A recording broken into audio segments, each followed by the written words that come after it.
What's going on, everybody? Thank y'all for tuning in. This is the Sunday night episode of the Juicebox Heroes podcast. I'm one of your hosts, PK. And as always, we have Sweet B Bones Bryles with us. Homer Chris is doing his Little League duties tonight, but in his place is Luke from Super Astros. Luke, what's going on, brother? How's it going, guys? Thanks y'all for having me. Absolutely. Bryles, how are you? How was the weekend? Good, man. Luke, thanks again for hopping on with us tonight as our special guest. I know we've got a lot to talk about. That's going to be fun. Weekend was same old. You know, we had some more cold weather down here. Not that big a deal. Then it was sunny the whole time, so it didn't really mess up any plans or close down anything. So that's the good part. But yeah, it was good, man. PK, how was your weekend, buddy? Pretty good, uneventful. So that's always a good thing, right? I was telling Luke before we went on, like it's getting close. That weather, you know, that sweet spot for weather is like a month and a half of like good golf weather. Like it's coming. Like it's coming. Yeah. Right. And so I'm ready for that. But let's get into this thing, man. So Luke, we talked a little bit last week about all-time Astros lineups, right? Right. And 1 through 9 plus the DH. And me and Chris and Bryles, we kind of went back and forth with Bidge at second or Bidge at catcher because of Altuve. And that was just one of them. That was just one thing. Yeah. So I'm curious to see in here, like on the spot, you got to put together 1 through 9. How would you go? Ooh. I might be kind of biased toward the golden era Astros, honestly, but are we doing pitcher too, like one ace? Or what are we doing? So we did. How many pitchers did we do a whole rotation? I think we I think by the time we got through the conversation, we had an entire rotation built in there. Yes. We were just naming off people by the end of it. Yeah. So yeah. Well, I'll start with my ace. If I had to pick one ace from one year, it'd probably be 2019 Garrett Cole. Obviously. Ooh. I know. First base, Bagwell for sure. Second, I would do Altuve. I'd put BGO at catching, even though I think one of y'all mentioned that might be cheating, but I'd do it. So that's the cheat code, man. Yeah. BGO at catching. Shortstop. Ooh, that's tricky. I probably have to go Correa just because he's a monster in the playoffs. Third base. Breggy for sure. Third. See, center field gets tricky. I'd probably lean towards Springer. Okay. Just because he tore up the postseason when he was there. I know that's kind of a hot take, and then right field, I would probably go Berkman, and then left field, I put Rodon, and then am I missing DH? Did I say DH? Missing DH. Ooh.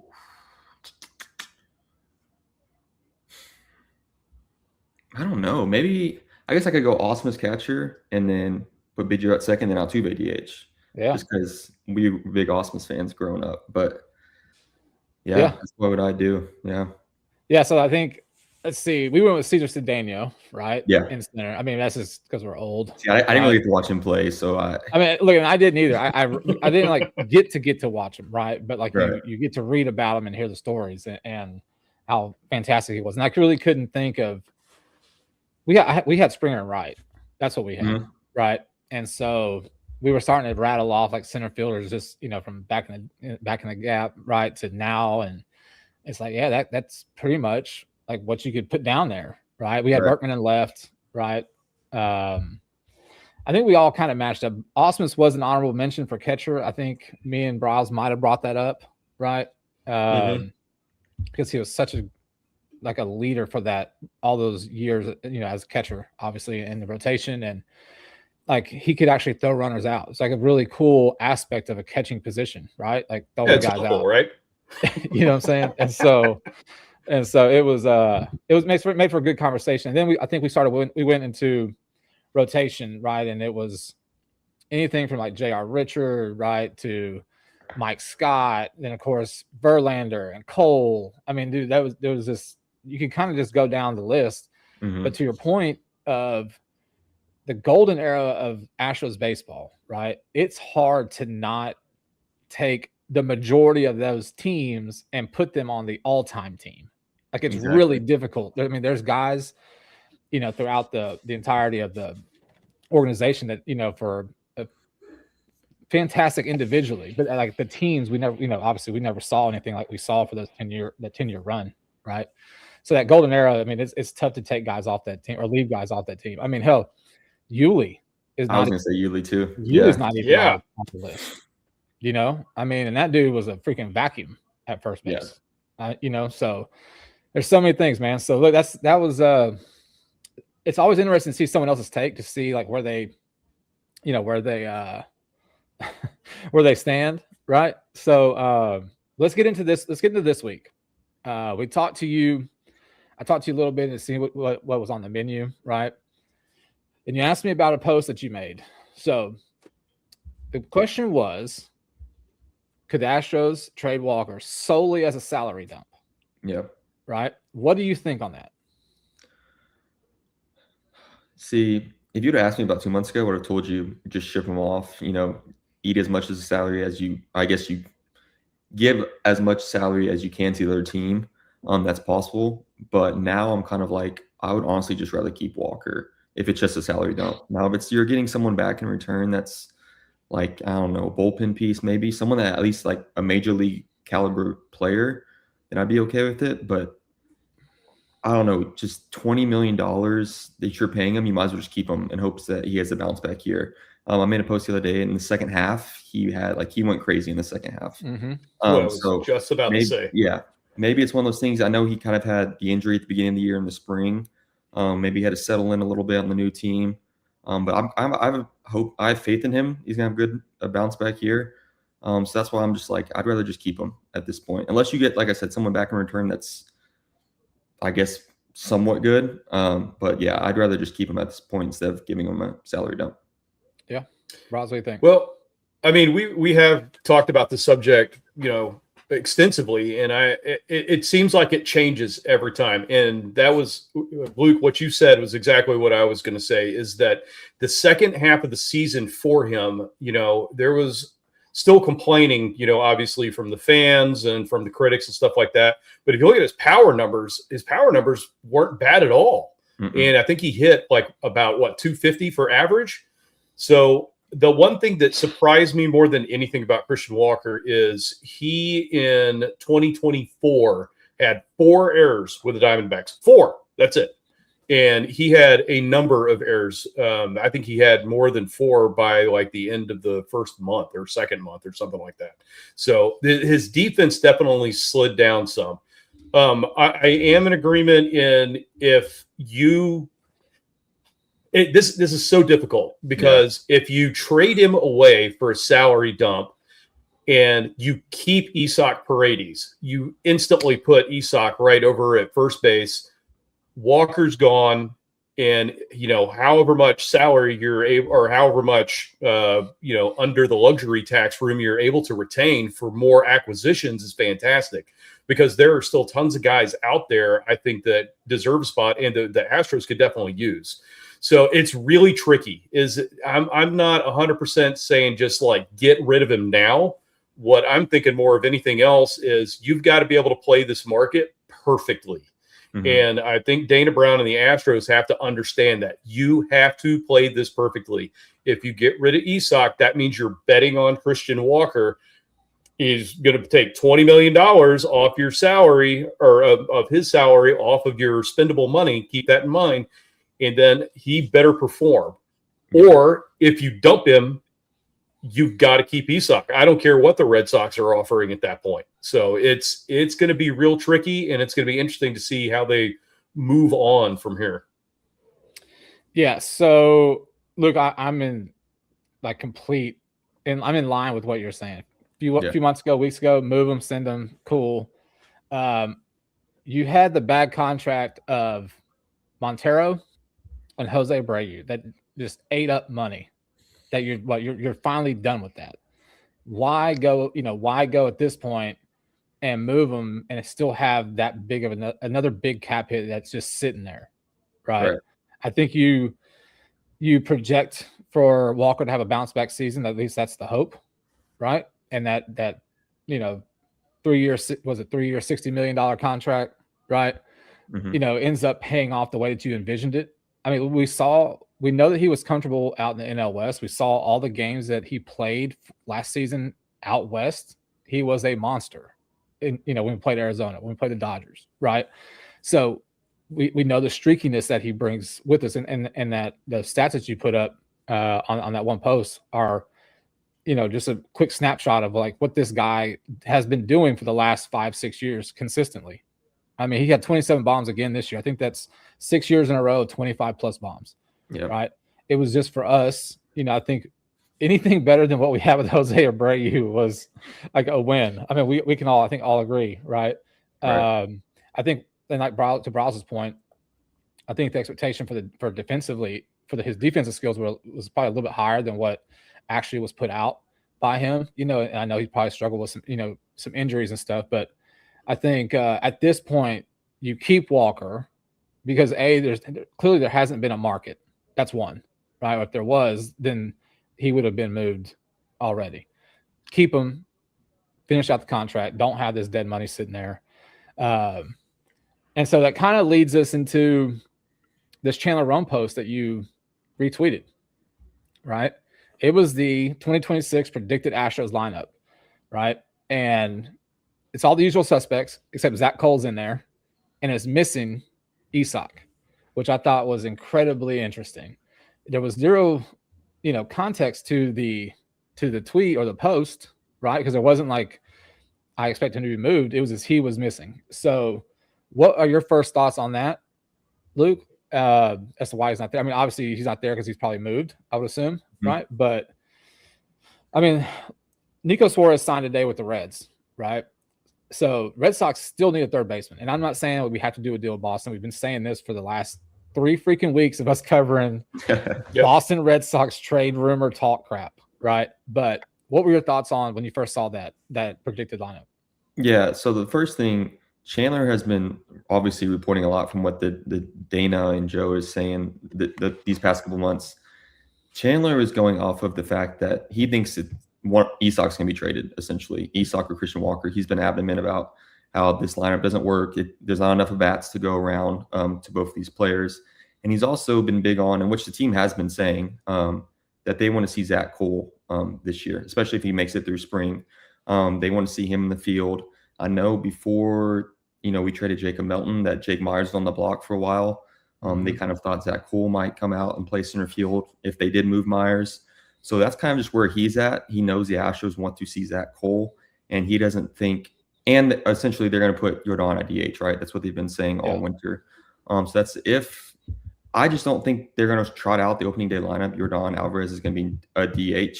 I think he's going to be in left field, and that's when you'll put, Isak at DH or Altuve, whoever it may be.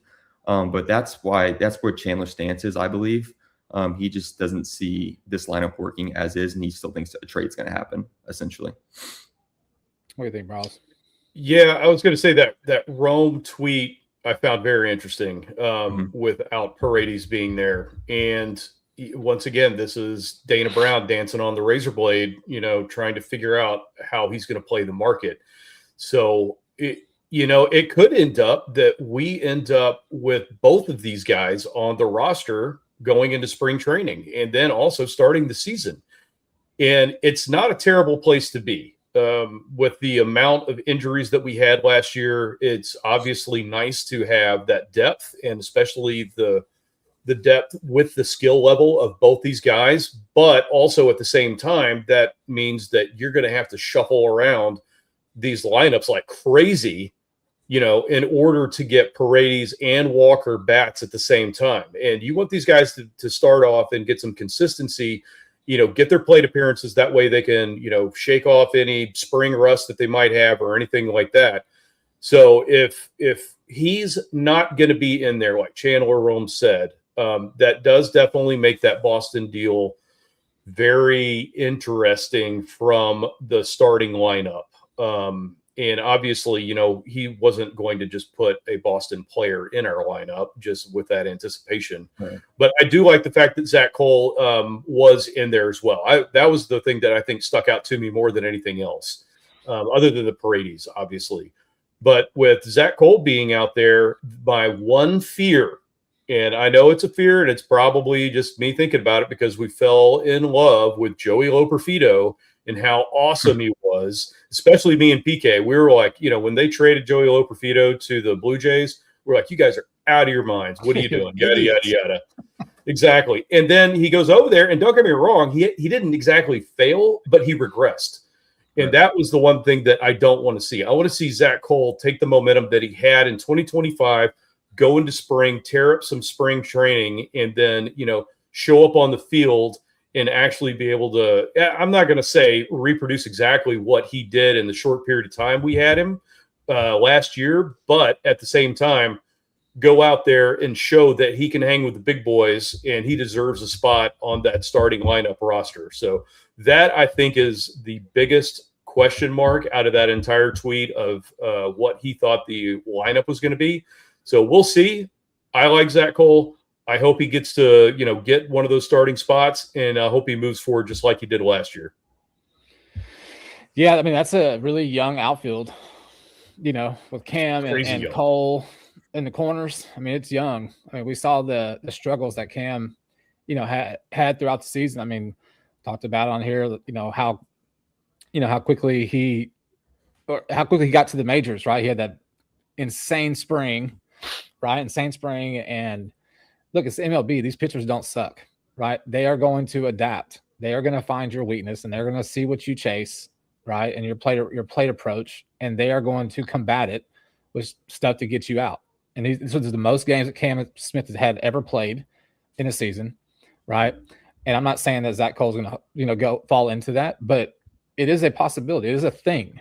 Like, it is a thing, right? So, and then, of course, we all know in spring training, like, you're not seeing top line pitchers all the time, right? You're seeing guys trying to make that team out of spring, or AA guys up there, guys with number 86 as the pitcher, right? You know what I'm saying?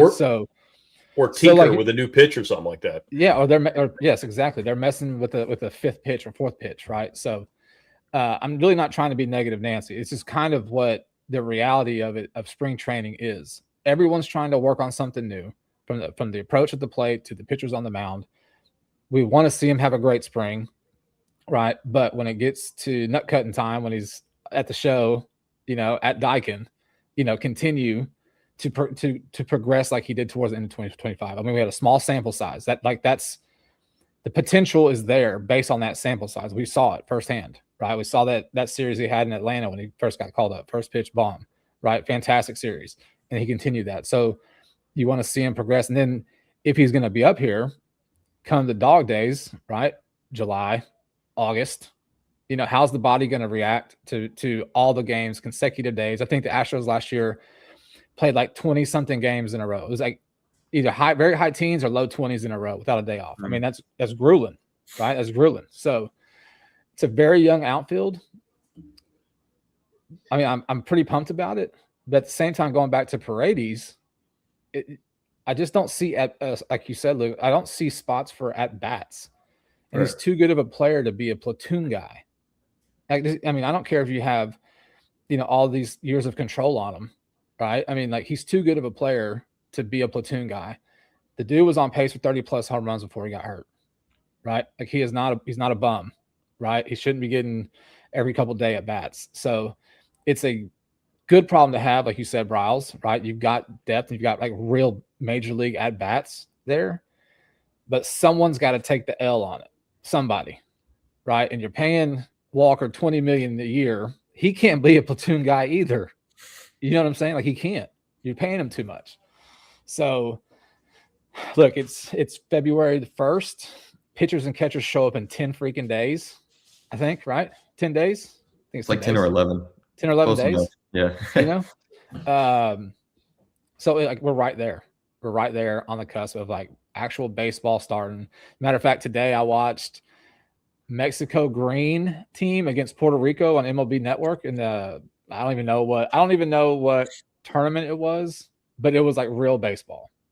It was awesome. Like, we're right freaking here.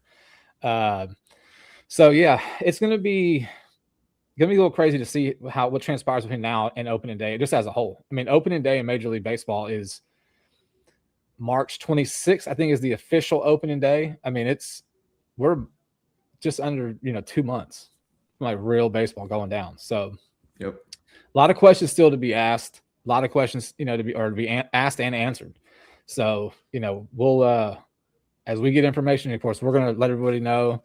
Sleeper does a fantastic job, right? As a whole, y'all do a fantastic job, like getting stuff out, and always has great memes and videos. So it's good shit. Appreciate that. But yeah, I mean, that's kind of like the Astros news going on, man. It's still just, it's quiet. It's just quiet overall. I mean, you've still got a lot of free agent pitchers, top line pitchers still out there, like still out just hanging out. Bryles, big proponent of Zach Gallen. He's one of them. Mm-hmm. Mr. Crossup, Mr. Lefty Crossup, he's still out there, right? I actually saw a meme of him. It was saying it was his off-season workout, and he's in an indoor bullpen. Was that you? Did you post that? I didn't post that, but I know what you're talking about because I saw it. It shows him winding up and throwing, and then it cuts to the catcher, and the ball is bouncing off the catcher's head, right? And it's showing his off-season workout. I'm like, oh, dude, that's perfect. It's awesome. So, Bryles is pumped out Zach Gallen, right? I know you have some Bryles. Let's go with some of the starting pitching that's still out there. I mean, we've got 9 freaking guys, I think, already. Technical starters that are in this rotation, if you want to call it. We talked about it before, where we've got like 4 or 5 guys fighting for one spot, maybe 2, because the Astros are going to go to 6-man. Like, so Spot has already said that they're going to run a 6-man out there. Yeah, I think they're going to have to do a 6-man rotation. And the nice thing about that is it obviously gives these guys rest. But yeah, there are a ton of starting pitchers out there that could very easily find a spot on this roster. And the one that I threw out there on X was Zach Gallen. And he had a little bit of an off year last year, but much like Christian Walker, his second half, he turned it around and actually started pitching really well. So I know that he's being shopped right now, I believe, by the Diamondbacks, the Giants, the Padres, all the West Coast teams, obviously. And then, believe it or not, the Minnesota Twins is the other one I read. But anyway, I think he would be a great fit in our rotation. And the reason I say that is since his market hasn't exactly taken off as far as price-wise, I think we could probably get him at a discount on a 3 or 4 year contract that would very easily be serviceable, for our rotation. And the main point that I made on X was we don't have a guarantee that Amai is going to be in an Astros uniform in 2027. 2026, we know he's going to be on here. We're hoping he's going to tear it up. But here's the reality of the situation. If he goes out there, earns his paycheck for 2026, being a Scott Boras client or having the Scott Boras client special for his contract, he's going to opt out and ask for more money. And I guarantee you that the Astros aren't going to be like, oh, cool, you're going to go ahead and be awesome for us, and then you're just going to opt out and want more money from us. Yeah, I don't think Crane plays that game. So he's going to go to a different team at that point. And I think at this point, you can get Zach Gallen, who I'm not saying he's going to be as good as Amai. He could be. But at the same time, I think that he would be a serviceable pitcher that we could throw in there. The other point that I brought up, because, PK, just like you said, we've got so many people fighting for all 6 of those spots, right? I mean, not all 6 of these spots are open, but, you've got the last 2 that are arguably open. It's going to make the AAA starting rotation look like a AAA all-star team, more or less. So, we are going to need starting rotation depth. I don't care if it's in AAA. I don't care if it's on the big league roster. And it's not just the Astros who were injury prone last year. This is every single MLB baseball team is going to need starting pitching. Think about it when we come to the trade deadline. Trade deadline, what is every single team that's a contender looking for? They're looking for one more pitcher, at least. So, with that being said, I think Zach Gallen, you could probably get him on the cheap now. Even if it doesn't work out or if it's not a fit, I think you could flip him at the trade deadline. Or at the same time, that would give you more depth from our AAA guys that could potentially be on a starting rotation somewhere else in the league, and you could flip one of them. So that's where I see it. I know there's a lot of free agent pitchers out there. I think he's the one to look at probably more than anybody else, in my opinion. But let's just see what happens. Browse, would you bring back Fromber? No, I'm done with Fromber. I've even on a discount, because his discount is still going to be, what is he going to want? 18 million a year at minimum? Yeah, if that. More. Yeah, I was going to say he probably wants more than that. I know his original number he wanted was 30 plus, which, don't get me wrong, Wild. if you get a good Fromber, the Yankees or somebody, or the Dodgers, the Dodgers would pay it, and then they'd defer all his money till like 2047 or something like that. But anyway, the point being is that a team with deep pockets could have potentially done that. But from everything he did with Cesar Salazar and, just being a head case that we've talked about over and over again, I don't need Fromber back. I think that he needs to go be a good fit on a different team for the amount of money that he wants. Yeah, I think he's Baltimore bound anyways. I think Baltimore's going to get him. Yeah. So, Luke, expand on that, man. What do you think? Yeah.